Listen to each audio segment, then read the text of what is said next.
আপনি কি জানেন, আমি আর রহিম খুব ভালো বন্ধু ছিলাম। আমরা মানুষের আম কাঁঠাল চুরি করে খেতাম। আমি আমার বাবার কাজে একটুও সাহায্য করতাম না, সেই জন্য আমার বাবাও আমাকে বকে। আমার বাবা একদিন বলল, তোর মা শহরে কাজ করে, এখন যদি কাজকর্ম না করিস বড় হলে শিখবি কখন? তুই শহরে যা, তোর মায়ের সাথে কাজ কর। তো আমি বাবার কথা মতো শহরে গিয়ে কাজ কাম শুরু করে দিলাম। রহিম একা একা বসে থাকতে লাগলো। তার কয়েকদিন পর রহিমও কাজ কাম শুরু করতে লাগলো। 1 বছর কেটে গেল। আমার সাহেবেরা দেশের বাড়ি গেল। আমি আমার গ্রামের বাড়ি চলে আসলাম। রহিম আমাকে দেখে কি খেতে দেয় না বসতে দেয়। আমি বললাম, তুই কি ইংরেজি জানিস? রহিম বলল, তুই জানিস?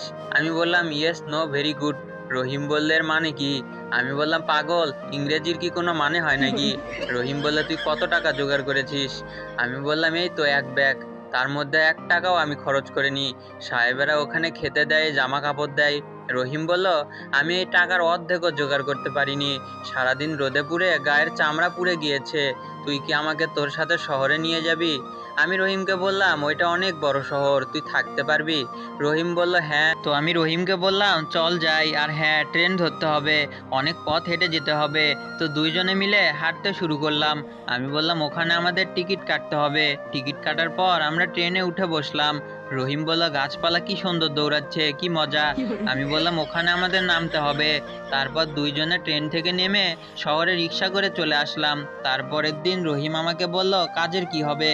আমি বললাম, তুই এই বাড়িতে কাজ করবি, টাকা কম হোক সমস্যা নেই, 2-1 মাস যাক, তাহলে টাকা বাড়িয়ে দেবে। তো রহিম আমার কথায় কাজ শুরু করে দিল। তার কিছুদিন পর সাহেবের মেয়ের হার চুরি হয়ে গেল। আমার সাহেব ভাবলো আমার সঙ্গে কে যেন এসেছে, মানে রহিমের কথাই বলছিল। রহিম আর আমি দুইজনেই চুরি করেছি। তো সেই সাহেব আমাদের পুলিশে ধরিয়ে দেয়। পুলিশ আমাদের ধরে নিয়ে যায়। তখন রহিম বলল, আমার তো খুব ভয় লাগছে। আমি রহিমকে সাহস দিয়ে বললাম, আরে পাগল, আমি আদালতে গিয়ে হককে এমন ইংরেজি বলবো না, হক ভাববে এমন ইংরেজি জানা লোক কোনোদিনও চুরি করতে পারে না। তো আমাদের আদালতে বিচার বসানো হলো। তখন হক আমাকে বলল, তোমরা কি সত্যি সত্যি চুরি করেছো? রহিম আমাকে কানের পাশে ফিসফিস করে বলল, এবার ইংরেজি বলার সঠিক সুযোগ এসেছে, বল। আমি বললাম, ইয়েস স্যার। হক আবার জিজ্ঞেস করলো, তোমাদের কি কিছু বলার আছে? আমি বললাম, নো স্যার। তারপরে হক আমাকে বলল, তোমাদের 3 বছরের জেল। আমি বললাম, ভেরি গুড স্যার।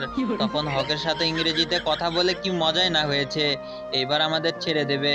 যখন আমাদের ছেড়ে না দিয়ে জেলের ভিতরে আবার ঢুকিয়ে দেওয়া হলো, তখন পরে ব্যাপারটা ভালো করে বুঝতে পারলাম। আর মনে মনে বললাম, হাই হাই, কি বোকামিটাই না করেছি। আর হ্যাঁ, ভিডিওটা দেখার পর আপনার কি সত্যি হাসি পেয়েছিল? আর হাসতে হাসতে আপনার কেমন অবস্থা হয়েছিল সেইটাও কমেন্টে বলে যাবেন। আর ভিডিওটি যদি আপনাদের ভালোই লেগে থাকে তাহলে একটা লাইক দিয়ে বন্ধুদের সাথে শেয়ার করবেন। তো দেখা হচ্ছে পরবর্তী ভিডিওতে। আল্লাহ হাফেজ।